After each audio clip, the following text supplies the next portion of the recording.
Now we are going to have the last but the most important topic of this chapter, and the name of the topic is type of chemical reactions. Again, there are 5 types of chemical reaction, and in different types so many examples I will keep telling you. Most of the examples you must have done, most of the reaction you must have done prior, but I am repeating all the things, and since beginning I am saying to be specific for every reaction. Her reaction के आपको एक एक aspect जानने की जरूरत है, क्योंकि question जो है वो रिएक्शन स्पेसिफिक आते हैं, टॉपिक स्पेसिफिक जनरली क्वेश्चन नहीं आते. सो these chemical reactions are of 5 types. The first type of chemical reaction is combination. As the name itself suggests, here 2 or more small molecules are combined to form a bigger molecule. 2 या 2 से ज्यादा छोटी units combine होती हैं, बड़े unit का formation होता है, बड़े मॉलिक्यूल का फॉर्मेशन होता है. यदि ऐसा हो रहा है, it means the reaction is combination. जैसे carbon is burning in air, C+O2 CO2 बना. ये 2 स्मॉल सब्सटेंस कंबाइन हुए to form bigger substance. Activity 1 point था, magnesium is burned in air to form magnesium oxide which is a white ash powder. ये भी combination है. Copper heated with oxygen air. Heated का मतलब arrow के ऊपर ये ट्रायंगल लगा देने का मतलब हीट होना. कॉपर को एयर में हीट किया, कॉपर ऑक्साइड बनता है. In fact this is copper 2 oxide. इसलिए कॉपर 2 ऑक्साइड इसलिए बोलते हैं क्योंकि यहां कॉपर की वैलेंसी 2 होती है, 2+ होती है. आपको पता है जैसे आयरन 2 वैलेंसी शो करता है, +2 और +3. +2 उसका फेरस होता है, +3 उसका फेरिक होता है. वैसे ही कॉपर भी 2 वैलेंसी शो करता है, Cu+1 and Cu2+. Cu1+ is called Cu+ and Cu2+ is called Cupric. Higher valency is called Ik, lower valency is called As. यहाँ जो ऑक्साइड बना कॉपर का वो 2 वैलेंसी है, इसलिए ये कॉपर 2 ऑक्साइड है या सिंपली कॉपर ऑक्साइड है. अब ये स्पेशल है, इस पे क्वेश्चन आते हैं. इस रिएक्शन पे, थर्ड पे, ये स्पेशल है, बहुत स्पेशल रिएक्शन है. आप कहोगे सब जैसे बाकी ऊपर हुए थे वैसे ही ये है, C+O2 CO2 Mg+O2 MgO Cu+O2 Cu. इसमें ऐसी क्या खास बात है? खास बात ये है कि कॉपर एक ब्राउन कलर का मेटल है, और जब इस ब्राउन कलर के मेटल को हीट किया तो जो कॉपर ऑक्साइड बना वो ब्लैक कलर का सब्सटेंस है. ये स्पेशल है. इस पे सवाल आते हैं. A brown colour metal X heated in air to form a black color compound Y. Identify X and Y, write the equation. तो आपको पता होना चाहिए X एक ब्राउन कलर का मेटल है, इसका मतलब X इज कॉपर. आपको ध्यान रखना चाहिए कि ब्राउन कलर का मेटल कॉपर ही होता है. जिंक ग्रे कलर का होता है, वो भी मेटल है, ग्रे कलर का होता है. एल्यूमिनियम व्हाइट कलर का मेटल है. सिल्वर व्हाइट कलर का मेटल है. और इस X को एयर में हीट किया तो कॉपर को एयर में हीट करते हैं तो कॉपर ऑक्साइड बनता है जो ब्लैक कलर का है. तो of course Y is copper oxide.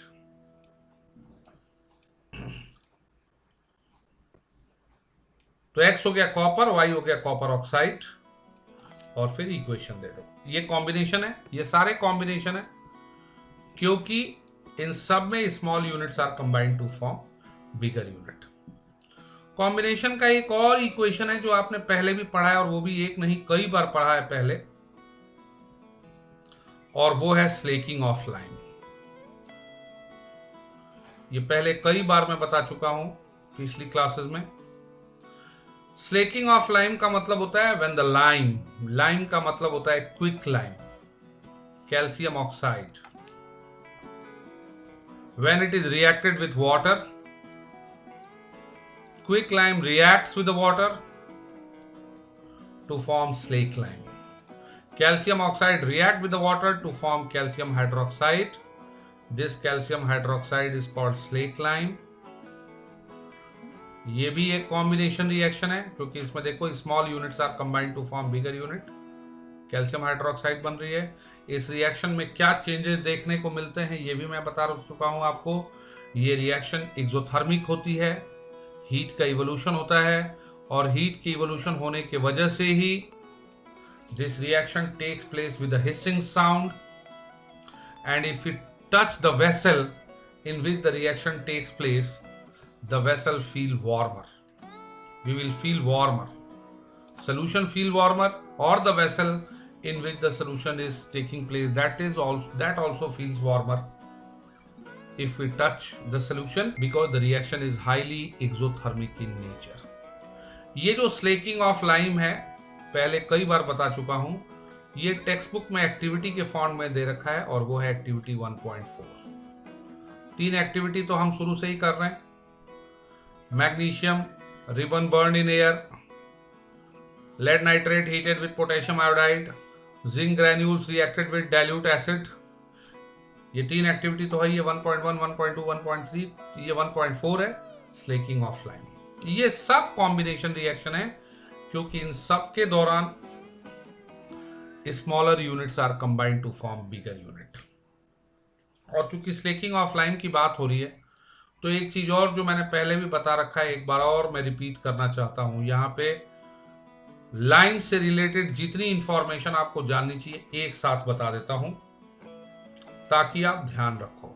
आइंदा हमेशा आपको पता ही होना चाहिए। 3-4 चीजें यहां मैं बता दे रहा हूं क्योंकि हम लाइम के बारे में पढ़ रहे हैं, that's why you should know this. ये नोट में मैंने लिख रखा है। स्लेकिंग ऑफ लाइम, लाइम जो व्हाइट वॉश करना होता है तो हम बाजार से जो चूना खरीद के लाते हैं वो व्हाइट कलर का स्टोनी सब्सटेंस होता है, वो कैल्शियम ऑक्साइड होता है। इस white stony substance calcium oxide को ही हम बोलते हैं लाइम, या इसको हम बोलते हैं क्विक लाइम। इसको वाटर से रिएक्ट करते हैं तो कैल्शियम ऑक्साइड वाटर से रिएक्ट करके बनाता है calcium hydroxide.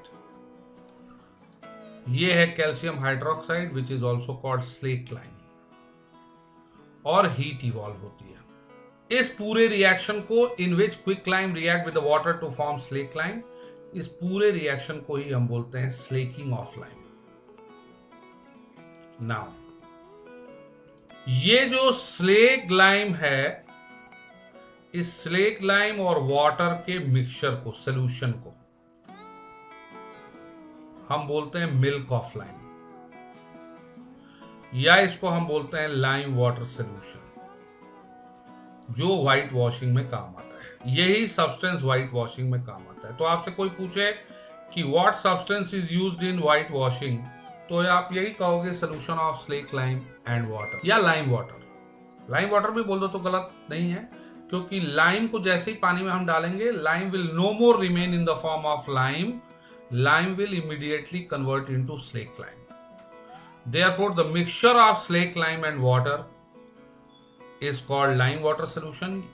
Yeah, it is also called milk of lime, which is used for white washing. अब white washing करके हमने छोड़ दिया, तो दीवारों पे क्या लगा? दीवारों पे तो लगा स्लेक लाइम,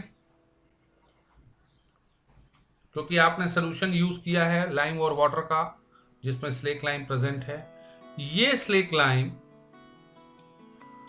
एयर में पाए जाने वाले कार्बन डाइऑक्साइड से रिएक्ट करता है टू फॉर्म कैल्शियम कार्बोनेट। ये भी पढ़ रखा है आपने।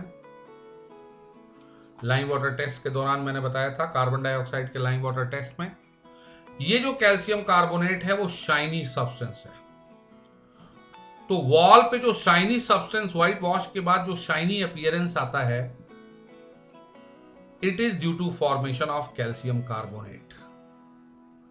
क्योंकि व्हाइट वॉश के दौरान हमने लगाया स्लेक लाइम, और स्लेक लाइम कार्बन डाइऑक्साइड से रिएक्ट करके बना लेता है calcium carbonate plus water, and this calcium carbonate is responsible for the shiny appearance after the white wash। तो यहां पे देखो तीन चीजें हैं एक जैसी, लाइम और quick lime, slack lime, milk of lime.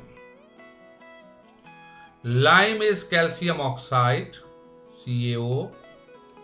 When the lime react with the water, calcium hydroxide is formed. That is called slake lime. और कैसे बनता है ये?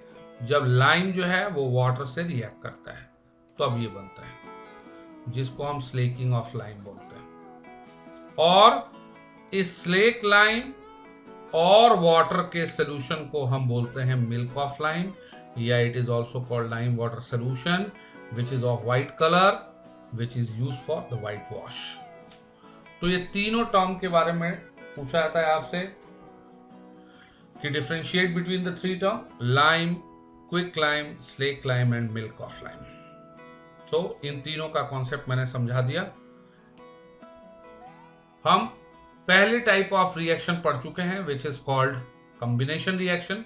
डेफिनेशन मैंने बता दिया कि कॉम्बिनेशन रिएक्शन वो है जिसमें small molecules are combined to form bigger molecule.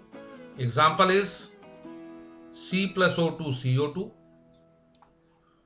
Mg+O2 MgO, Cu+O2 Cu+O2 वाली रिएक्शन में मैंने बता दिया कि Cu एक ब्राउन कलर का मेटल है, जबकि CuO जो बनता है, द CuO फॉर्म्ड, ये एक ब्लैक कलर का कंपाउंड है। बताया ना मैंने कि CuO जो है वो ब्लैक कलर का कंपाउंड है, जबकि कॉपर जो है it's a metal which is of brown colour. ये सारे एग्जाम्पल है कॉम्बिनेशन रिएक्शन के, C+O2 CO2, Mg+O2 MgO, Cu+O2 CuO, slaking of lime, CaO plus H2O CaOH whole twice.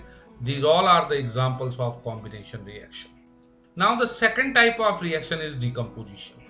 The second type of reaction is decomposition. As the name itself suggests, here in this reaction a bigger molecule is broken into two or more small substances, just opposite to combination. And here also I will tell you few examples, जिसमें कुछ example आपने पहले भी पढ़ रखे होंगे। Again they will be repeated and every example you have to learn। जैसे decomposition of ferrous sulphate पढ़ रखा है आपने। फेरस सल्फेट होता है FeSO4। जब इसको हीट करते हैं तो एरो के ऊपर मैंने ट्रायंगल लगा दिया, मतलब हीट हो रहा है। Ferrous sulphate break down into ferric oxide Fe2O3 and along with the evolution of two gases SO2 and SO3, two gases are evolved, sulfur dioxide and sulfur trioxide. The ferrous sulfate is a substance of green color and the ferric oxide formed is a substance of reddish brown color. पहले भी पढ़ा हुआ है ये आपने। ये again book में दे रखा है इन the form of activity, that is activity 1.5।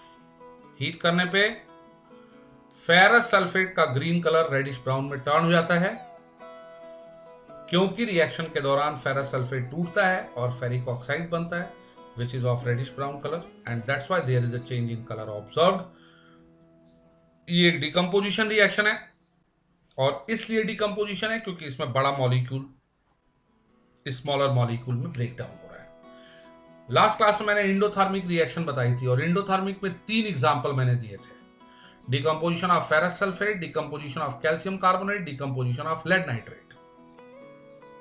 Ferrous sulphate में FeSO4 Fe2O3 में कन्वर्ट होता है green colour turns reddish brown. Calcium carbonate के डिकम्पोजिशन के दौरान CO2 का इवोल्यूशन होता है और लेड नाइट्रेट के डिकम्पोजिशन के दौरान एक ब्राउन कलर की गैस इवॉल्व होती है which is nitrogen dioxide, if you do remember.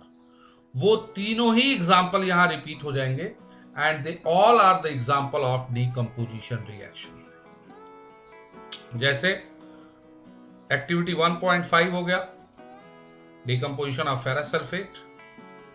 Activity 1.6 हो गया, decomposition of lead nitrate. Lead nitrate is PbNO3 whole twice. इसको भी जब हम हीट करते हैं तो हीट करने पे lead nitrate breaks down to form lead oxide. A brown colour gas is evolved that is NO2 and along with NO2 O2 is also evolved। ये एक डिकम्पोजिशन है क्योंकि इसमें the bigger molecule is breaking down to form a smaller molecule.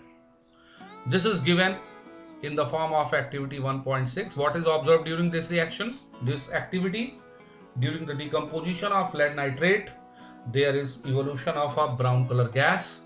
That brown color gas evolved is nothing but NO2. और तीसरा decomposition का example है calcium carbonate.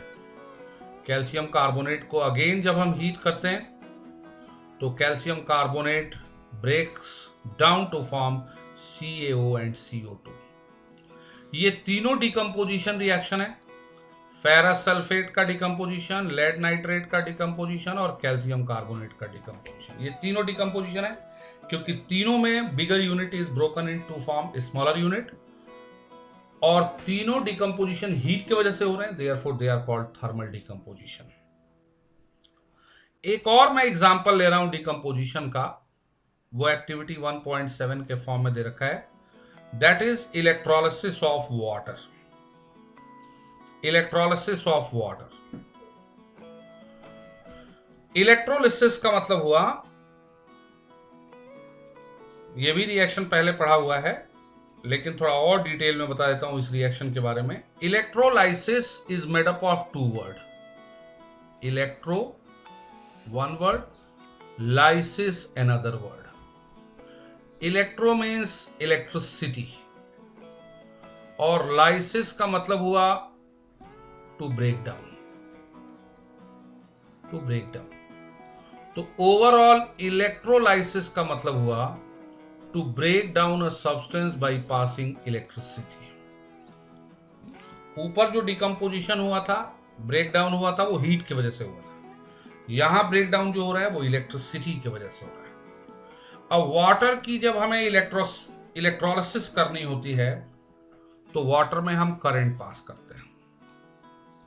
अब वाटर में करंट पास करने के लिए, इलेक्ट्रोलिसिस के लिए हमने क्या किया, एक बीकर लिया, बीकर में वाटर ले लिया, लेकिन हम प्योर वाटर ना लेके उसमें ये वाटर है, वाटर लिया, इसमें हम थोड़ा बहुत एसिड की क्वांटिटी ऐड कर देते हैं, इसलिए इस वाटर को बोलते हैं acidified water. Do you know why do we add acid?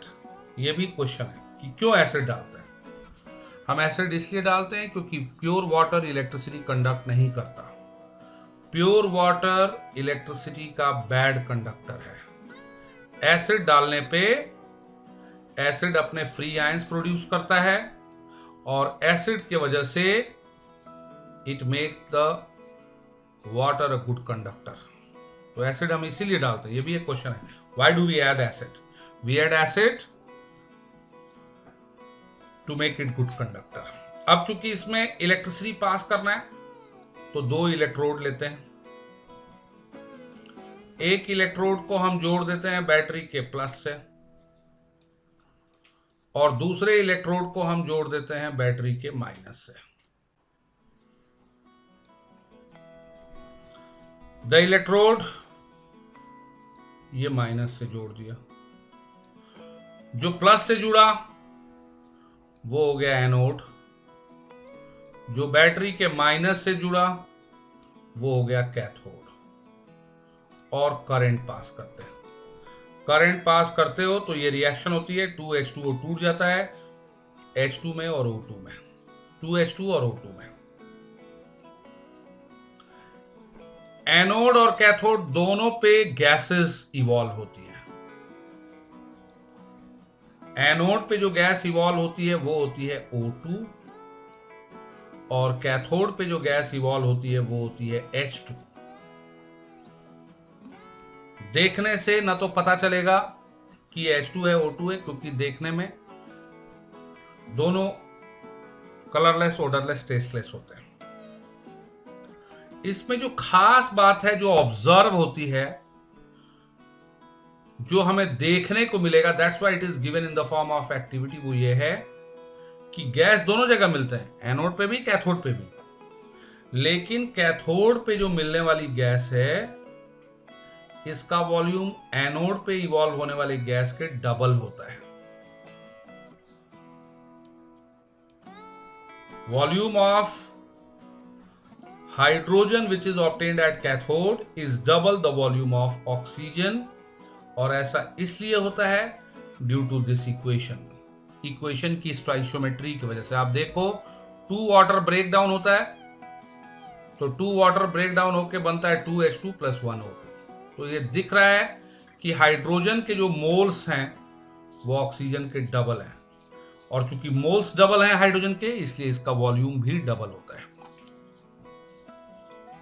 ये आगे आप पढ़ोगे भी कि जिसका मोल ज्यादा होगा उसका वॉल्यूम भी ज्यादा होगा, मोल और वॉल्यूम में डायरेक्ट रिलेशन है। तो that is observe this reaction, whole reaction is given in our textbook in the form of activity.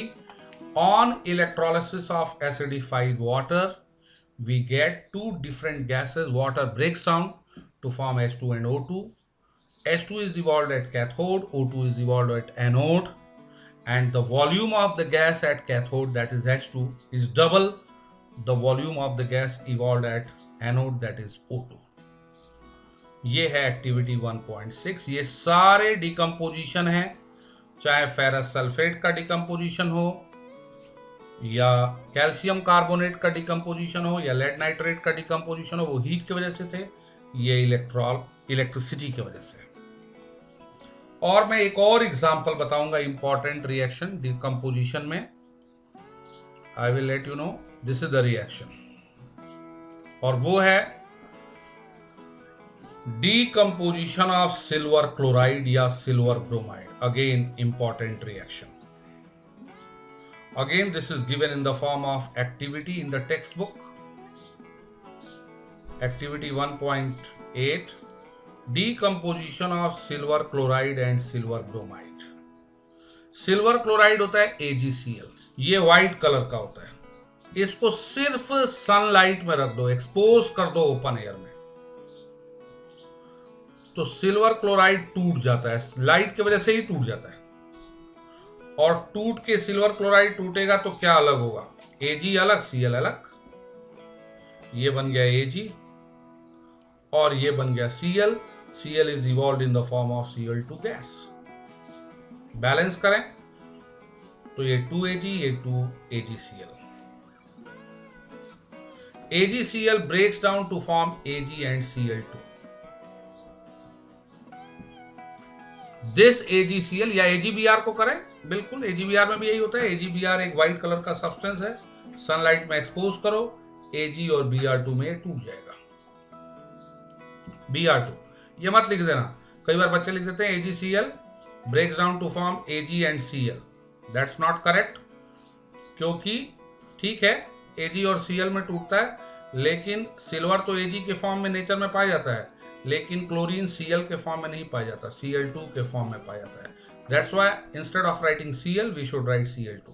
जो मेन चीज इस रिएक्शन में देखने को मिलती है वो ये है कि ये AgCl या AgBr व्हाइट कलर के होते हैं, और डिकम्पोजिशन के बाद they turn dark, they turn greyish, they turn blackish.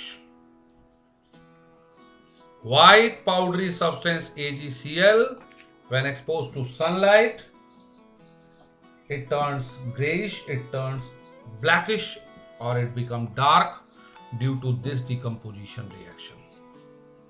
अब ये भी decomposition है, क्योंकि इसमें बड़ा मॉलिक्यूल छोटे में टूट रहा है।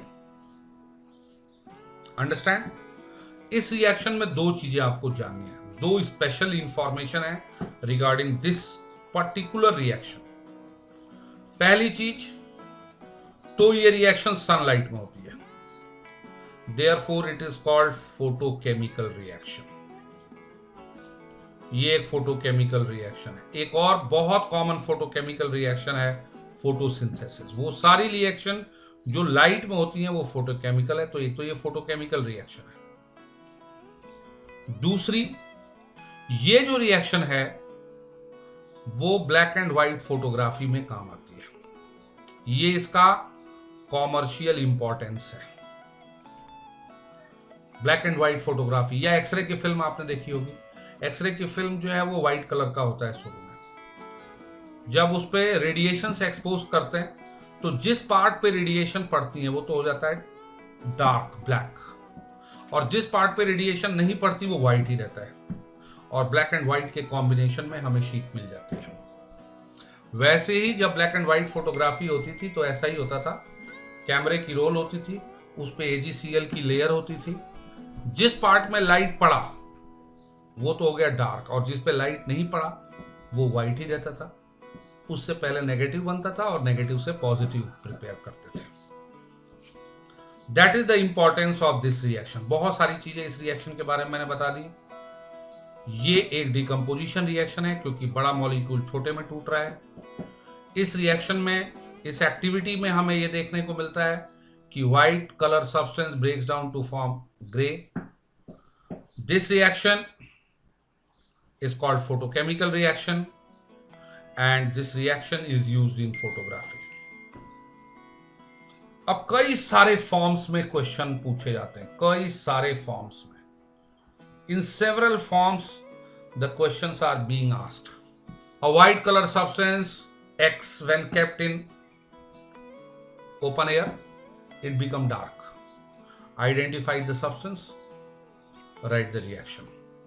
अब आपको पता होना चाहिए कि X जो है व्हाइट कलर का सब्सटेंस है तो X ऑफ कोर्स AgCl होगा, और उसको सनलाइट में रखा तो वो डार्क हो गया क्योंकि AgCl का डिकम्पोजिशन हुआ और AgCl टूट गया Ag और Cl2 में, जिसकी वजह से the white colour become dark. दूसरा रीजनिंग का question, a white color powdery substance AgCl when left in open air it become dark. Why? फिर आंसर दो। Because in open air it undergo decomposition reaction, forms silver and chlorine. That's why its color become dark. What do you mean by photochemical reaction? Give one example. बता दो। Photochemical reaction is the reaction which occurs in the presence of sunlight. और reaction में example में ये reaction दे दो, decomposition of AgCl, या photosynthesis भी दे सकते हो, कोई दिक्कत नहीं है, वो भी फोटोकेमिकल रिएक्शन है। या आपसे कहा दिया जाए कि ये substance is used in black and white photography, identify the substance and explain what will happen if the substance is left in open air for long time. 3 marks का क्वेश्चन हो गया। तो आपको पता होना चाहिए कि फोटोग्राफी में कौन सा सब्सटेंस काम आता है। That substance is AgCl and what will happen if it is left in open air for long time? It will become, the white color will become dark because of decomposition. तो ये देखो, ये सारे एक reaction है, एक activity है, और इस पे बनने वाली सारे क्वेश्चन है। इसकी सारी इंफॉर्मेशन जो आपको जाननी चाहिए, एक एक इंफॉर्मेशन मैंने बता दिया है आपको। ये सारे डिकम्पोजिशन है। डिकम्पोजिशन में मैंने 5 एग्जाम्पल दे दिए। Decomposition of ferrous sulfate, decomposition of calcium carbonate, decomposition of lead nitrate, decomposition of water, decomposition of AgCl. शुरू के जो 3 थे वो हीट की वजह से थे। वाटर का जो डिकम्पोजिशन है वो इलेक्ट्रिसिटी की वजह से, और AgCl का जो डिकम्पोजिशन है वो लाइट की वजह से। शुरू के जो 3 एग्जाम्पल हैं इसलिए they are thermal decomposition. Water का डिकम्पोजिशन इज कॉल्ड इलेक्ट्रोलाइसिस, और इसमें AgCl का जो डिकम्पोजिशन हो रहा है वो सनलाइट की वजह से हो रहा है। This is called photochemical decomposition. These are the 2 types of reaction, combination and decomposition reaction. Now we have the third type of reaction, and the third type of reaction is displacement reaction. Here also various example I will tell you, and most of the example we have already done. Now what a displacement reaction is, it's quite clear from the name itself. This is the reaction in which an atom or group of atoms are replaced by another atom or group of atom. एक atom या atom के group को दूसरा atom या atom का group replace करता है, that is called displacement. जैसे reaction of copper sulphate with iron nail. Iron nail dipped in copper sulphate solution. ये रिएक्शन हमने पहले ही पढ़ रखा है, ये टेक्स्ट बुक में दिए गिवन है इन the form of activity 1.8. Copper sulphate में हम आयरन डालते हैं, आयरन की नेल डालते हैं. आयरन की जो रिएक्टिविटी है वो कॉपर से ज्यादा होती है, it's more than copper. Iron जो है वो कॉपर को डिस्प्लेस करता है, डिस्प्लेस करके iron form its own sulphate FeSO4 and copper therefore become free. This copper sulfate is of blue color, whereas iron sulfate is of green color, and hence during the reaction the blue color gradually turns green. ये reaction आपको ध्यान रखना है, it's given in the form of activity. आपको ध्यान रखना है कि ग्रीन कलर का सब्सटेंस कौन सा है, ब्लू कलर का सब्सटेंस कौन सा है. जैसे मान लो कहा जा सकता है कि एक सब्सटेंस X है जो कि ब्लू कलर का है. This can be the language of a question. इसमें कोई मेटल M डाला and after some time it was observed that the blue color was turned green due to formation of a substance Y. Now identify X, Y and M. Write their name, write their formula or symbol and write the chemical equation. तो तुरंत आपको colour के साथ ही पता हो जाना चाहिए कि ब्लू कलर का यदि कोई सब्सटेंस है तो ब्लू कलर का सब्सटेंस हमारे कोर्स में एक ही है और वो है कॉपर सल्फेट. तो X हो गया कॉपर सल्फेट, ये X है. इसमें M डाला तो ग्रीन कलर का सब्सटेंस बना.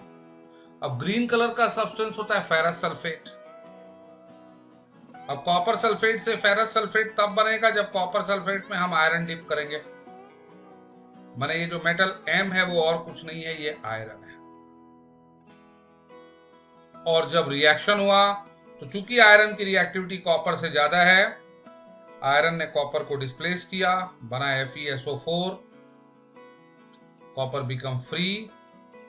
This FeSO4 is of green colour, therefore FeSO4 is Y.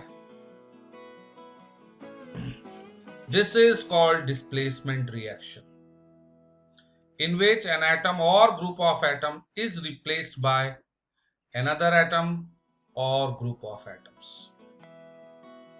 Another example, उसी कॉपर सल्फेट में जिंक की प्लेट डाल दी. सारी रिएक्शन पड़ी हुई है पहले. तो zinc is also more reactive than copper. Zinc भी कॉपर को डिस्प्लेस करता है. जिंक अपना खुद का सॉल्ट बनाता है ZnSO4 and copper become free. This copper sulfate is of blue color. During the reaction, copper sulfate is gradually turning into zinc sulfate. इसलिए सॉल्यूशन का ब्लू कलर धीरे धीरे फेड होता है, इट फेड्स ग्रेजुअली. ये भी एक डिस्प्लेसमेंट है. पहले में कॉपर को आयरन डिस्प्लेस कर रहा था, दूसरे में कॉपर को जिंक डिस्प्लेस कर रहा है. That is called displacement reaction, या they are also called single displacement reaction. Now the fourth type of reaction is called double displacement. है ये भी displacement लेकिन double displacement. Double displacement में क्या होता है कि आयंस का म्यूचुअल एक्सचेंज होता है. डेफिनेशन ही इसकी है, reaction in which mutual exchange of ions take place. जैसे एक सॉल्ट AB को दूसरे सॉल्ट XY से रिएक्ट किया. AB सॉल्ट 1 है, XY सॉल्ट 2 है. सॉल्ट 1 के कैटायन के साथ सॉल्ट 2 का एनायन गया और सॉल्ट 2 के कैटायन के साथ सॉल्ट 1 का एनायन गया. एक्सचेंज हुआ. इस कैटायन के साथ दूसरा एनायन, दूसरे सॉल्ट का एनायन, और दूसरे के कैटायन के साथ पहले का एनायन. तो प्रोडक्ट क्या बना? A के साथ Y गया तो ये हुआ AY, और X के साथ B गया, देयरफॉर इट इज XB. इसको BX मत लिख देना. BX लिखोगे तो गलत हो जाएगा, क्योंकि B जो है वो एनायन है और X कैटायन है. और रूल ये है कि जब भी किसी कंपाउंड का फॉर्मूला हम लिखते हैं तो कैटायन पहले आता है, एनायन बाद में आता है. जैसे सोडियम क्लोराइड का फॉर्मूला होता है NaCl. Cl Na नहीं लिख सकते क्योंकि यहाँ sodium is cation and Cl is anion. First we write formula of cation and then we write symbol of anion. That's the rule for writing the formula or even for writing the name. तो यहाँ पे mutual exchange होता है. इस तरह की reaction आप पढ़ चुके हो, आप याद करो. एक्टिविटी 1.2 जहां पे लेड नाइट्रेट के साथ पोटेशियम आयोडाइड को हमने रिएक्ट किया था. एक्टिविटी 1.2 था, यहीं पे मैं बता भी दे रहा हूं वो. ये देखो, same reaction I have taken. Reaction of potassium iodide lead nitrate. ये सॉल्ट 1, ये सॉल्ट 2.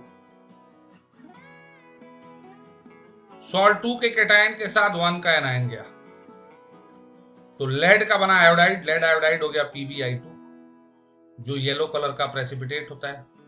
और सॉल्ट 1 के कैटायन के साथ सॉल्ट 2 का एनायन गया.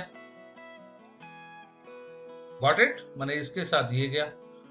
तो जो बना उसका पहले नाम सोचना चाहिए. कई बार मैंने बता दिया है आपको, डायरेक्ट फॉर्मूला मत सोचो कि ये PbI है और ये KNO3, ऐसा कुछ नहीं है. पहले जो बन रहा है उसका नाम सोचो, फिर वैलेंसी के हेल्प से फॉर्मूला आ जाएगा. जैसे पोटेशियम आयोडाइड KI है लेकिन लेड आयोडाइड PbI नहीं है, PbI2 है. वो इसलिए क्योंकि लेड का वैलेंसी होता है +2 और आयोडाइड का वैलेंसी होता है -1. इसलिए लेड आयोडाइड का जब हम फॉर्मूला करेंगे और क्रिस क्रॉस मेथड लगाएंगे तो इट विल बी Pb1I2 और PbI2. तो Pb के साथ I गया तो लेड का बना आयोडाइड और K के साथ NO3 गया, ये बन गया KNO3. This led iodide is a precipitate of yellow colour. यहां देखो आयन का एक्सचेंज हो रहा है. चूंकि आयंस का एक्सचेंज हो रहा है, that's why it is a double displacement reaction. एक और रिएक्शन बता देता हूं.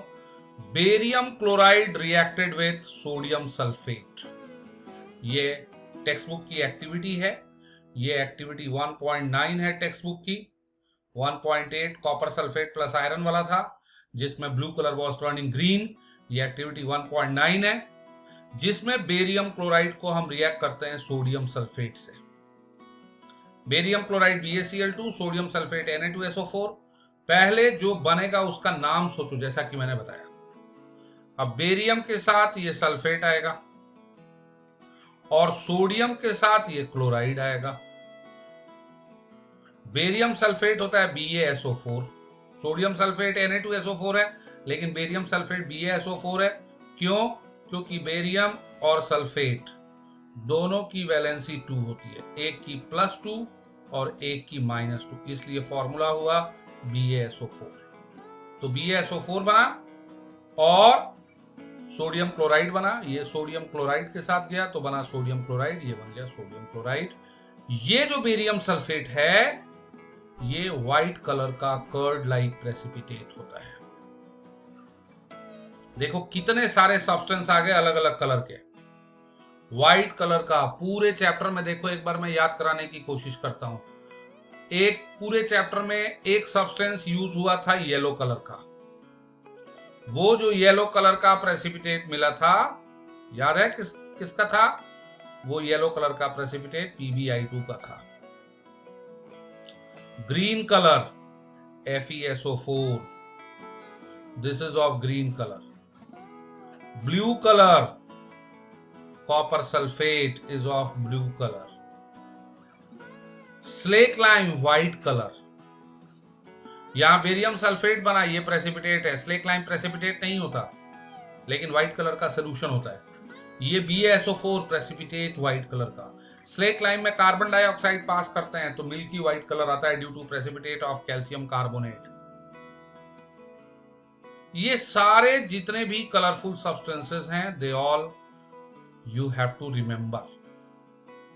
किस रिएक्शन में क्या चेंज देखने को मिलता है, everything is to be remembered, is to be learned. तो बेरियम क्लोराइड में जब हमने डाला सोडियम सल्फेट को, तो बेरियम सल्फेट बना प्लस सोडियम का क्लोराइड बना, and this barium sulphate is a precipitate of white colour.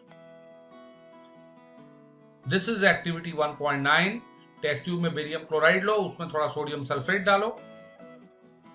Barium chloride को यदि H2SO4 से रिएक्ट करोगे तो भी यही होगा, सल्फ्यूरिक एसिड से रिएक्ट करोगे। इवन सोडियम सल्फेट की जगह यदि आप सल्फ्यूरिक एसिड ले लो, सल्फ्यूरिक एसिड क्या होता है? H2SO4। तो यहां भी डबल डिस्प्लेसमेंट रिएक्शन होगा। बेरियम के साथ सल्फेट जाएगा, बना बेरियम सल्फेट, प्लस बनेगा हाइड्रोक्लोरिक एसिड या हाइड्रोजन क्लोराइड। H के साथ गया Cl, और H के साथ Cl जाके बना लेगा HCl, और ये barium sulphate again is obtained in the form of precipitate of white color। ये दोनों डबल डिकम्पोजिशन रिएक्शन है। और एक चीज और लास्ट में बताना चाह रहा हूं मैं आपको कि यदि किसी रिएक्शन के दौरान, ये नोट है, पॉइंट टू बी नोटेड, किसी रिएक्शन के दौरान, चाहे वो डिस्प्लेसमेंट हो, डबल डिस्प्लेसमेंट हो, कोई भी रिएक्शन हो, यदि प्रेसिपिटेट का फॉर्मेशन हो रहा है तो that reaction is also called precipitation reaction. That is known as precipitation reaction. If precipitate is formed during the course of a reaction, the reaction is called a precipitation reaction.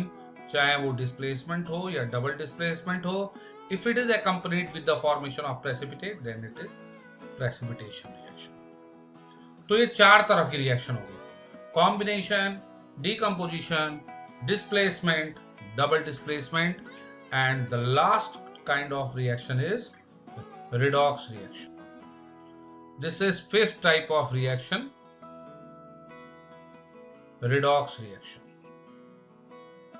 Redox is actually made up of two words: red, ox.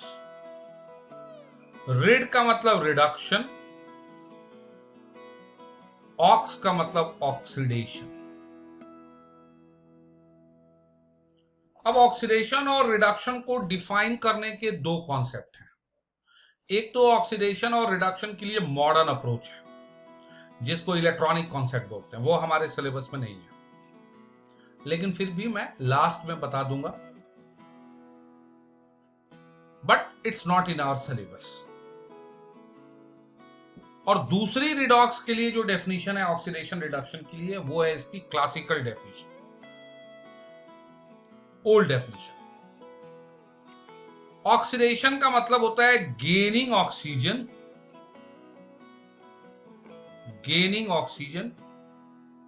और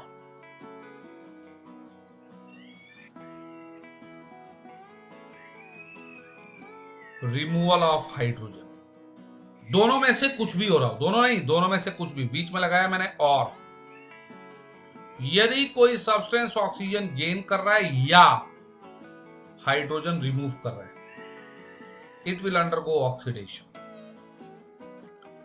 और vice versa, यदि कोई substance hydrogen gain कर रहा है, addition of hydrogen हो रहा है उसमें, या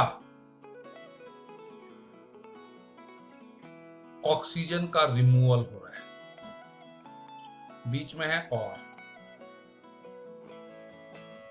then it is called reduction. Oxygen gain करना या हाइड्रोजन रिमूव करना, ऑक्सीडेशन, और उल्टा हाइड्रोजन गेन करना या ऑक्सीजन रिमूव करना इज कॉल्ड रिडक्शन। ये दोनों प्रोसेसेस होती एक साथ ही हैं, दोनों में से कोई एक हो ऐसा नहीं हो सकता, क्योंकि एक ऑक्सीजन यदि लूज कर रहा है तो वो लूज तभी करेगा जब दूसरा गेन करने वाला हो, या एक हाइड्रोजन लूज कर रहा है तो वो लूज तभी करेगा जब दूसरा गेन करने वाला प्रेजेंट हो। तो एक O यदि लूज कर रहा है तो दूसरा O गेन कर रहा होगा, या एक H यदि लूज कर रहा है तो दूसरा H गेन कर रहा होगा। ये दोनों प्रोसेसेस एक साथ होती हैं, और ये जब दोनों प्रोसेसेस एक साथ होती हैं, oxidation and reduction occur simultaneously, then it is called redox reaction. Oxidation और रिडक्शन जब एक साथ हो, then it is known as redox reaction. मैं आपको कुछ एग्जाम्पल बताता हूं रिडॉक्स का। जैसे एग्जाम्पल है, पहला एग्जाम्पल, दो एग्जाम्पल दूंगा। पहला एग्जाम्पल है CuO plus C, copper oxide plus carbon बना कॉपर प्लस कार्बन मोनोऑक्साइड। अब चार सब्सटेंसेस के नाम आते हैं यहां। Substance oxidised, substance reduced, oxidising agent which is also called oxidant, reducing agent which is called reductant।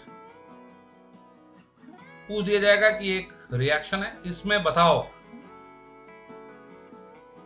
Substance oxidise माने किसका ऑक्सीडेशन हुआ, सब्सटेंस रिड्यूस मतलब जिसका रिडक्शन हुआ। ऑक्सीडाइजिंग एजेंट उस सब्सटेंस को बोलते हैं जो ऑक्सीडेशन में हेल्प करता है, the substance which help in oxidation. और ध्यान रखना, ऑक्सीडेशन में हेल्प वही करेगा जो खुद रिड्यूस हो, जिसका खुद का रिडक्शन होता है। और रिड्यूसिंग एजेंट वो सब्सटेंस है जो रिडक्शन में हेल्प करे, और रिडक्शन में वो हेल्प करता है जो खुद ऑक्सीडाइज हो, जिसका खुद का ऑक्सीडेशन। ये डेफिनेशन है।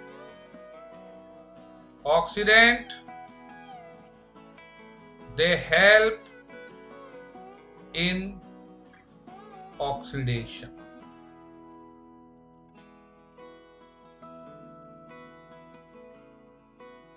रिडक्टेंट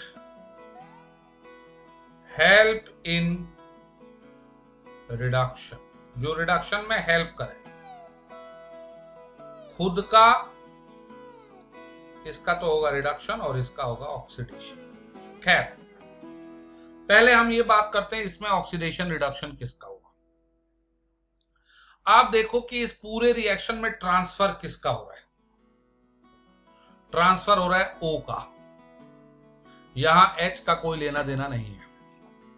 तो आपको ये देखना पड़ेगा, पहले तो ये सोचो कि ये जितने भी सब्सटेंस होते हैं, चाहे ऑक्सीडेशन वाले हो, रिडक्शन वाले हो, ऑक्सीडाइजिंग एजेंट हो, रिड्यूसिंग एजेंट हो, ये सारे सब्सटेंस रिएक्टेंट से ही आते हैं, प्रोडक्ट से कुछ भी नहीं आएगा। Nothing will be from product side. हमेशा ये लेफ्ट से ही आते हैं, LHS से ही आते हैं। They are always from LHS, nothing from RHS। पहली बात तो ये सोचो। तो ये तो हमें RHS का ये दोनों तो भूल ही जाना है। अब और देखो कौन ऑक्सीजन दे रहा है और कौन ऑक्सीजन ले रहा है। ट्रांसफर किसका हो रहा है, O का या H का? यहां O का ट्रांसफर हो रहा है। कौन O दे रहा है और किसको दे रहा है? CuO के पास O है और CuO अपना O जो है वो कार्बन को दे रहा है। CuO ने O दिया तो O देने के बाद CuO कन्वर्ट हो गया खुद Cu में,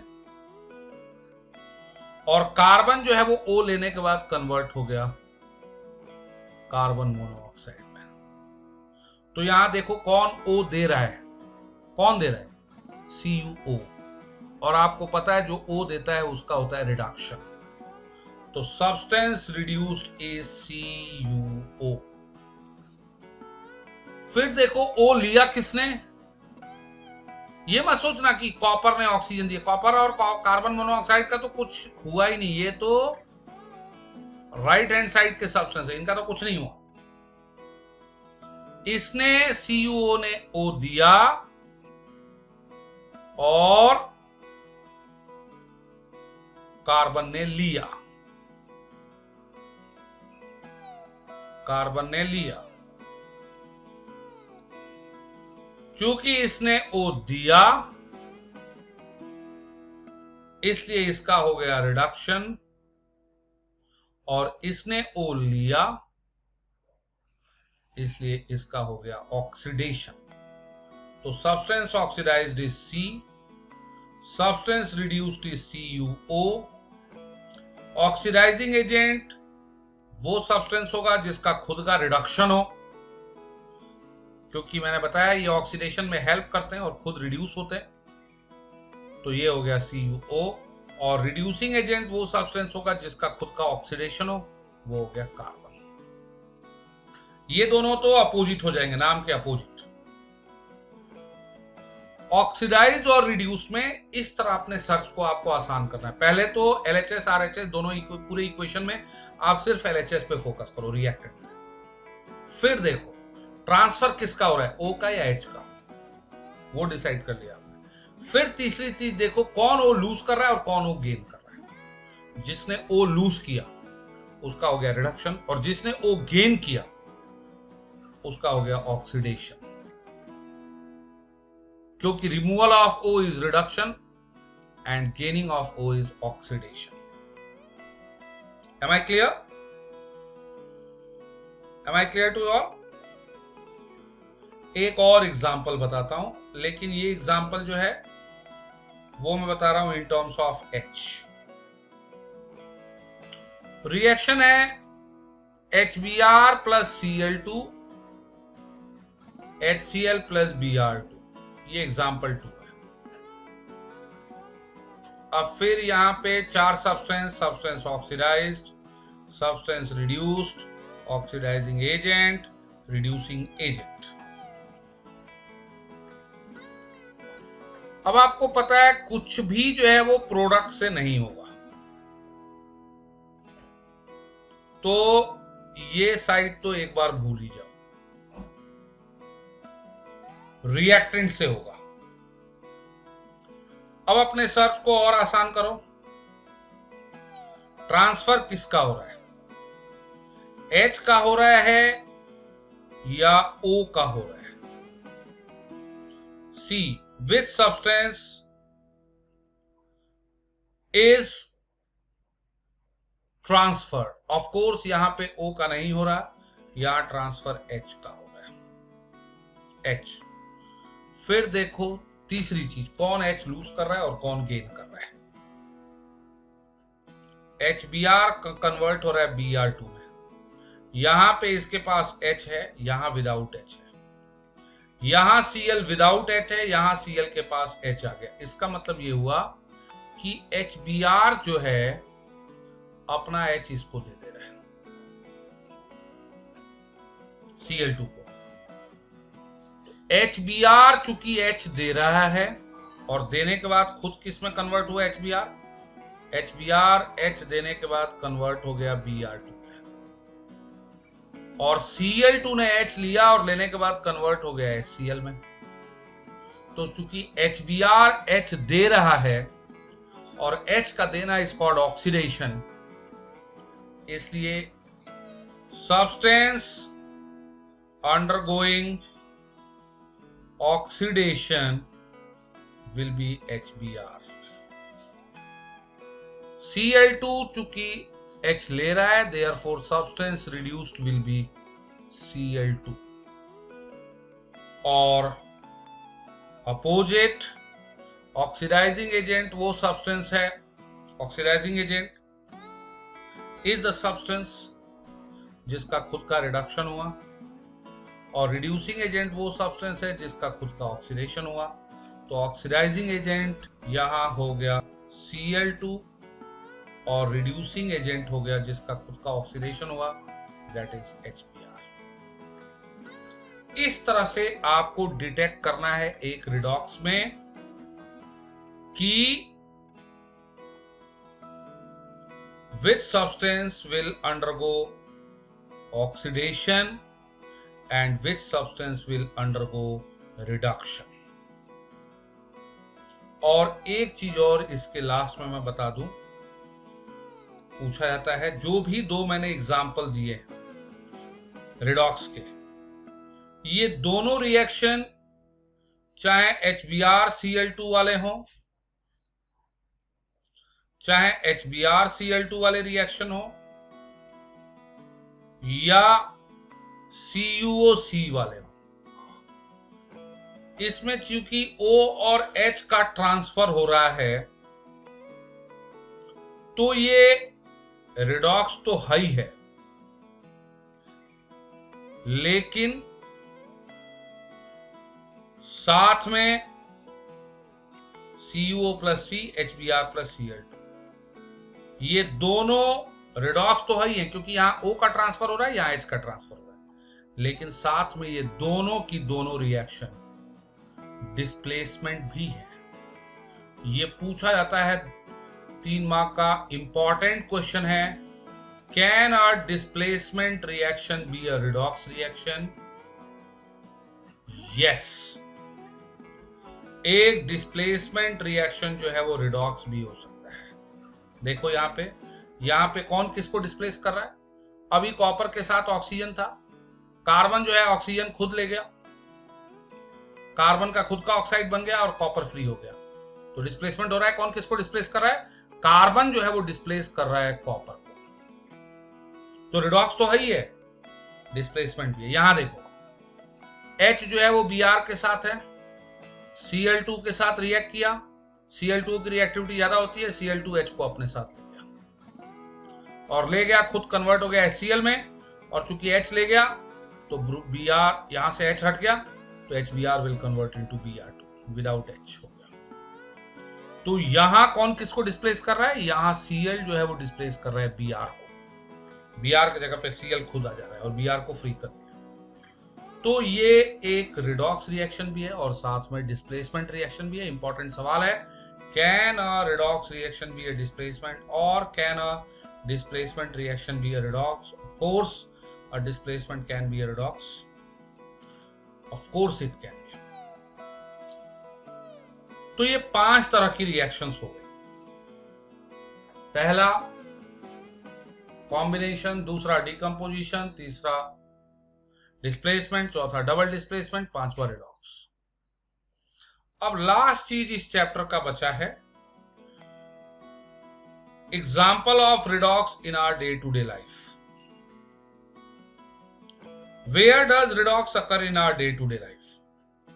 हमारे डे टू डे लाइफ में redox in our day to day life, day to day life में रिडॉक्स रिएक्शन के 2 एग्जाम्पल हैं। एक तो है रैंसिडिटी ऑफ फूड, पहला एग्जाम्पल फूड की रैंसिडिटी, और दूसरा एग्जाम्पल कोरोजन ऑफ मेटल्स। ये दोनों एग्जाम्पल जो हैं डे टू डे लाइफ में होते हैं, and both are the example of redox reactions. So we will start with rancidity of food. Rancidity के बारे में 2-3 चीज मैं बताऊंगा आपको। रैंसिडिटी है क्या? रैंसिडिटी से जनरल मतलब होता है फूड का स्पॉयल होना, खराब होना। एक्चुअली जब हम फूड को ओपन एयर में रखते हैं तो फूड में जो पाए जाने वाला फैट या ऑयल है, फैट या ऑयल, उसका फूड में बहुत सारे कंपोनेंट हैं।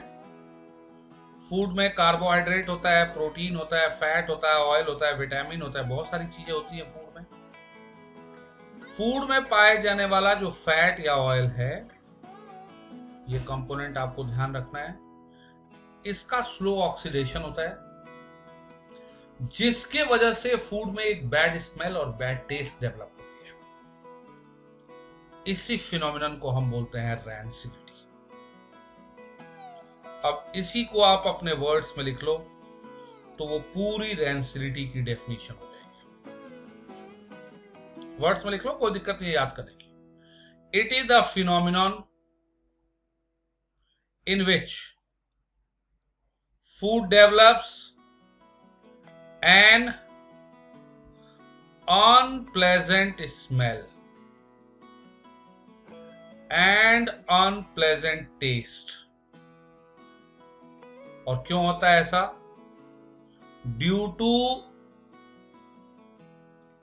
Slow oxidation of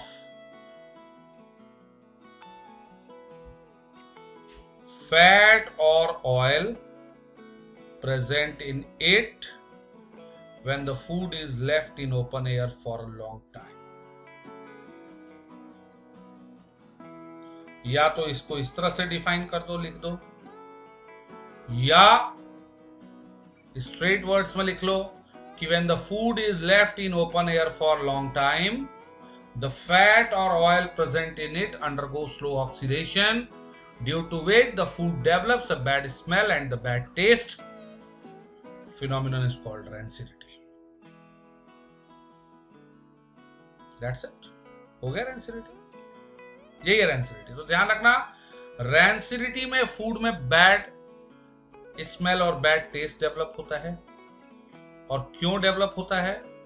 slow oxidation की वजह से होता है। किसका स्लो ऑक्सीडेशन होता है? फूड में पाए जाने वाले फैट या ऑयल का। फैट या oil present in the food, they undergo slow oxidation and due to their slow oxidation the bad smell and the bad taste is developed. Now I will let you know different methods to prevent rancidity.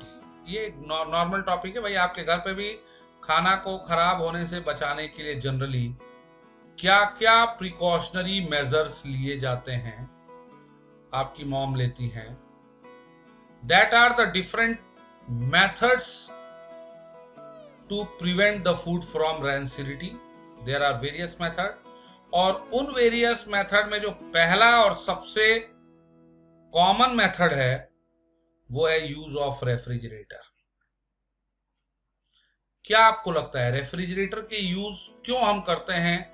Rancidity से बचाने के लिए। क्या करता है refrigerator? क्या air tight है? क्या बैक्टीरिया जर्म्स को किल कर देता है? क्यों ऐसा होता है? कैसे? पूछा जाता है, ये भी एक मार्क का क्वेश्चन है। Right the different methods of, right any two method, what do you mean by rancidity, Which component is responsible for rancidity? ये सब एक मार्क के क्वेश्चन है। रैंसिडिटी को प्रिवेंट करने के 3 मेथड बताओ। How refrigerator is helpful in preventing the food from rancidity? ये सब एक 2 मार्क्स का सवाल है। रेफ्रिजरेटर क्या है? आपको पता है कि ये स्लो ऑक्सीडेशन में रोल होता है माइक्रो ऑर्गेनिजम्स का, बैक्टीरिया का, फंगस का, वगैरह वगैरह। रेफ्रिजरेटर क्या है? अपने अंदर लो टेम्परेचर क्रिएट करता है और लो टेम्परेचर पे इन माइक्रो ऑर्गेनिजम्स की बायोलॉजिकल एक्टिविटी काफी कम हो जाती है। और बायोलॉजिकल एक्टिविटी कम हो जाएगी तो यही माइक्रो ऑर्गेनिज्म है फूड को रैंसिड बनाने के लिए, रैंसिडिटी के लिए यही माइक्रो ऑर्गेनिज्म है। जब इनकी बायोलॉजिकल एक्टिविटी कम हो जाएगी, बंद नहीं होती है, कम हो जाती है, therefore the food will take long time to become rancid. लंबे समय तक हम उसको प्रिजर्व कर सकते हैं, रैंसिडिटी रोक नहीं सकते, डिले कर सकते हैं। That's the first method. Second method to prevent the food from rancidity is use of airtight containers. Airtight can use करके फूड को airtight can में रख दो. अब airtight can में जब एयर ही नहीं होगा, एयर की एंट्री ही नहीं होगी, तो of course rancidity will be prevented. Oxidation नहीं होगा, और ऑक्सीडेशन नहीं होगा क्योंकि एयर ही तो ऑक्सीडेशन कॉज करता है फैट ऑयल का. जब एयर होगा ही नहीं तो ऑक्सीडेशन नहीं होगा, ऑक्सीडेशन नहीं होगा तो rancidity नहीं होगा. That's it. तीसरा तरीका rancidity को रोकने का है, खासकर जो पैकेज्ड फूड हैं उनके अंदर हम नाइट्रोजन गैस फ्लश कर देते हैं. जैसे पोटैटो चिप्स वगैरह हुए, they are filled with gas. देखा होगा आपने, चिप्स कम होती है, गैस ज्यादा भरी होती है. जो गैस उसके अंदर फिल होती है वो गैस होती है नाइट्रोजन, N2. क्या काम करता है नाइट्रोजन, क्यों फिल करते हैं नाइट्रोजन? एक मार्क का शानदार सवाल है. Why nitrogen is flushed in the potato chips, कई बार पूछा गया बोर्ड्स में. नाइट्रोजन इसलिए हम फ्लश करते हैं क्योंकि नाइट्रोजन एक गैस है जिसकी रिएक्टिविटी बहुत कम होती है. Very less reactive gas nitrogen is. ये ऑलमोस्ट इनर्ट है, इनर्ट गैस की तरह बिहेव करता है. And that is why it prevent the food from rancidity, acting as antioxidant. Oxidation से बचाता है, देयरफॉर एक्ट एज एंटीऑक्सीडेंट. जो पहले वो येलो कलर के लैंप हुआ करते थे फिलामेंट वाले, उनमें भी नाइट्रोजन फिल करते थे. क्योंकि एयर फिल करोगे तो होगा क्या, फिलामेंट की हीटिंग होती थी पहले. जो येलो कलर के लैंप होते थे वो हीटिंग पे बेस्ड होते थे. फिलामेंट हीट होगा, और फिलामेंट बना किसका होता है, मेटल का. यदि एयर यूज करोगे तो हाई टेम्परेचर पे मेटल जो है वो एयर से रिएक्ट करके ऑक्सीडाइज हो जाएगा. इसलिए instead of using the air we use nitrogen. क्योंकि मेटल हीट भी हो जाए तो वो नाइट्रोजन से रिएक्ट नहीं करेगी, क्योंकि नाइट्रोजन की रिएक्टिविटी काफी कम होती है. That's what happens in the potato chips. We fill nitrogen because nitrogen has very very less reactivity. It is almost chemically inert and prevent the food from rancidity, acting as antioxidant. Antioxidant का मतलब food को oxidation से बचाता है and therefore act as antioxidant. चौथा तरीका है, आप देखते होंगे घर में खाने वाली चीजों को लंबे समय तक रखना होता है, अचार, मुरब्बा वगैरह वगैरह. Use of preservatives, food preservatives काम आते हैं. जैसे अचार में सॉल्ट डाल देते हैं,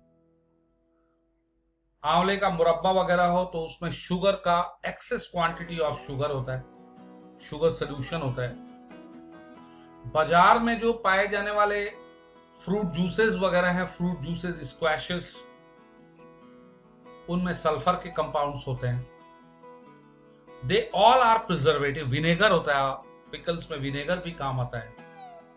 ये सारे माइक्रो ऑर्गेनिजम्स के ग्रोथ को प्रिवेंट करते हैं and they all act as preservative. They prevent the food from rancidity. Presence of salt, excess sugar, vinegar act as preservative and prevent the food from rancidity. ये 3-4 तरीके हैं food को rancid होने से, rancidity से बचाने के लिए. Use of refrigerator, use of airtight cans, refrigerator use करके, एयरटाइट कैन यूज करके, पैकेज फूड में नाइट्रोजन फ्लश करके, and by the use of preservative which prevent the growth of microorganism and prevent the food from rancidity. ये पहला example है redox का in our day to day life. हमारा topic था redox in our day to day life. मैंने 2 example redox के बताए in our day to day life. एक तो हो गया rancidity और दूसरा एग्जाम्पल रिडॉक्स का है from our day to day life वो है corrosion of metals. Corrosion of metal क्या होता है और कोरोजन में क्या क्या बनता है, इसका डिटेल आप 3rd चैप्टर में करोगे, when we will study metals and non metals. वहां पूरा कोरोजन में डिटेल में बताऊंगा, taking the example of iron metal, taking the example of copper metal, taking the example of magnesium metal, aluminium metal, zinc metal, silver metal, copper metal, gold metal. बहुत सारे metals का example लेके corrosion में बताऊंगा। लेकिन अभी ये जान जाओ कोरोजन होता क्या है। कोरोजन एक फिनोमिनन है जिसमें मेटल का ग्रेजुअल लॉस होता है, क्योंकि उसके सरफेस पे ऑक्साइड हाइड्रोक्साइड की लेयर बन जाती है। जब हम मेटल को ओपन एयर में एक्सपोज करके रखते हैं फॉर अ लॉन्ग टाइम, जैसे आयरन का एग्जांपल देके मैं समझाई दे रहा हूं। आयरन में कोरोजन होता है, आयरन में होने वाले कोरोजन को बोलते हैं रस्टिंग।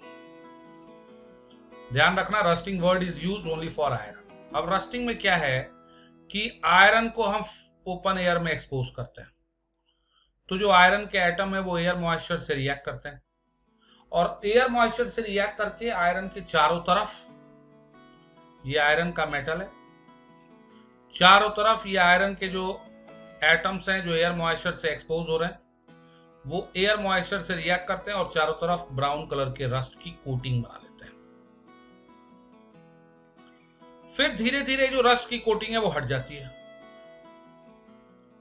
हट गई तो नीचे आयरन के फ्रेश एटम फिर ओपन एयर से एक्सपोज हो जाएंगे, फिर एयर मॉइस्चर से रिएक्ट करेंगे, फिर रस्ट की लेयर बन जाएगी ब्राउन कलर की। ये रस्ट की लेयर फिर हट जाती है, फिर आयरन के फ्रेश एटम एक्सपोज हो जाएंगे, फिर वो एयर मॉइस्चर से रिएक्ट करेंगे, फिर रस्ट बनेगा और फिर वो लेयर हट जाएगा। और इस तरह ये प्रोसेस तब तक चलती रहती है जब तक कि पूरे मेटल का पूरी की पूरी आयरन मेटल जो है डिस्ट्रॉय नहीं हो जाए। मेटल के इसी ग्रेजुअल लॉस को हम बोलते हैं कोरोजन। यहां पे मैंने लिख दिया है, corrosion is the process of gradual loss of metals। और क्यों होता है gradual loss? Due to the formation of a layer of oxide और हाइड्रोक्साइड ऑन द सरफेस। और ये भी कब बनता है? when the metal is exposed to open air for long time, air and moisture for long time। ये corrosion हम यहां इसलिए पढ़ रहे हैं क्योंकि कोरोजन एक रिडॉक्स रिएक्शन है, और कोरोजन के दौरान मेटल का हमेशा ऑक्सीडेशन होता है। Metals always undergo oxidation, that's why we are reading here corrosion. Corrosion का डिटेल हम यहाँ पढ़ने के लिए नहीं है, कोरोजन इसीलिए पढ़ रहे हैं क्योंकि कोरोजन रिडॉक्स का एग्जाम्पल है। और इसके दौरान मेटल्स जो हैं वो ऑक्सीडाइज होते हैं। मेटल्स अंडरगो ऑक्सीडेशन, मेटल का ऑक्सीडेशन होगा। अब रिडक्शन एयर का मॉइस्चर का किसका हो रहा है एक अलग चीज है। These are the two example of redox in our day-to-day life। That's all about chapter। पूरे चैप्टर को देखो, यदि मैं नट शेल में बोलूं कि भाई चैप्टर में क्या क्या आपको बिल्कुल ये चीज है, ये तो आना ही आना चाहिए। पूरे चैप्टर को यदि मैं नट शेल में लूं तो पूरे चैप्टर में केमिकल रिएक्शन इक्वेशन में पहली चीज जो आपको आनी ही आनी चाहिए वो हो गई 9 एक्टिविटीज केमिकल रिएक्शन इनकी। कलर में क्या चेंज होता है, कहां कौन सी गैस इवॉल्व होती है, वगैरह वगैरह। दूसरी चीज इसके अलावा आपको आनी चाहिए बैलेंसिंग।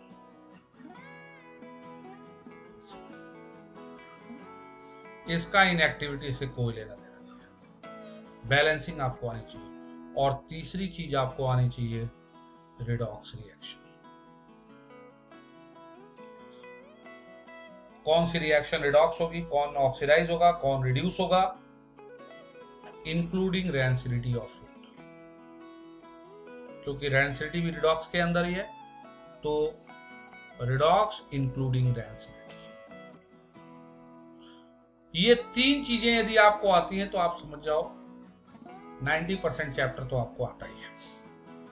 9 एक्टिविटी, जिसमें आपने देखा था activity 1.1 magnesium burning in air to form MgO, 1.2 जिसमें lead nitrate was adhesive with potassium iodide to form precipitate of lead iodide, yellow color precipitate of lead iodide, 1.3 in which zinc granules were reacted with dilute HCl, dilute H2SO4 to form zinc chloride, zinc sulfate along with evolution of H2 gas. फिर 1.4 था, 1.4 में यदि आपको याद हो तो 1.4 में हमने किया था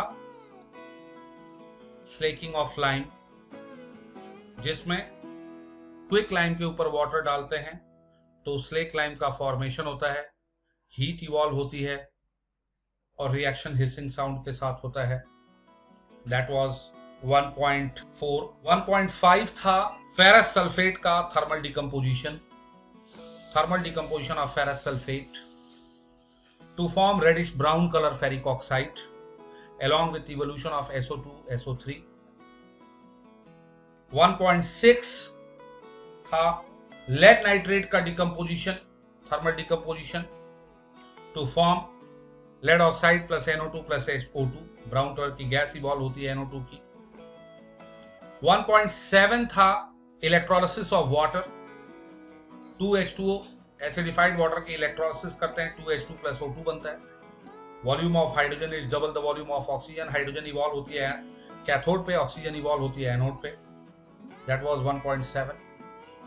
1.8 था सिल्वर क्लोराइड का डिकम्पोजिशन, जिसमें सिल्वर क्लोराइड व्हाइट कलर का पाउडरी सब्सटेंस है, डिकम्पोज होके और वो कन्वर्ट हो जाता है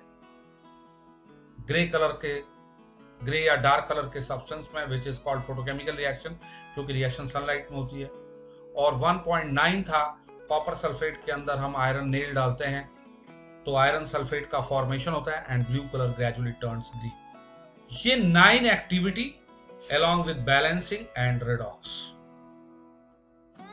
includes 80 to 90% of the chapter। पूरे चैप्टर को मैंने नटशेल में आपको बता दिया। That's all. आपको चैप्टर के साथ, हर टॉपिक के साथ कौन कौन से किस किस तरह के क्वेश्चन बन सकते हैं वो मैंने पढ़ा रखा है। उनको आप जैसे ही वीडियो देखो उन सारे क्वेश्चंस को नोट करते जाओ। कौन से टॉपिक पे कैसे कैसे सवाल बन सकते हैं, क्वेश्चन बन सकते हैं या आज तक बन चुके हैं, वो मैंने बता दिया। हर टॉपिक की इंपॉर्टेंस बताई है। एक ही रिएक्शन बार बार मैंने रिपीट की है सो दैट वही रिएक्शन आप बार बार सुनो, so that learning becomes easier for you. वो आपको बोर करने के लिए नहीं है, वो बार बार रिपीट इसलिए हुई है तो क्यों, ताकि उनको आप बार बार सुनो and therefore learning for U becomes easier. Understand? That's all.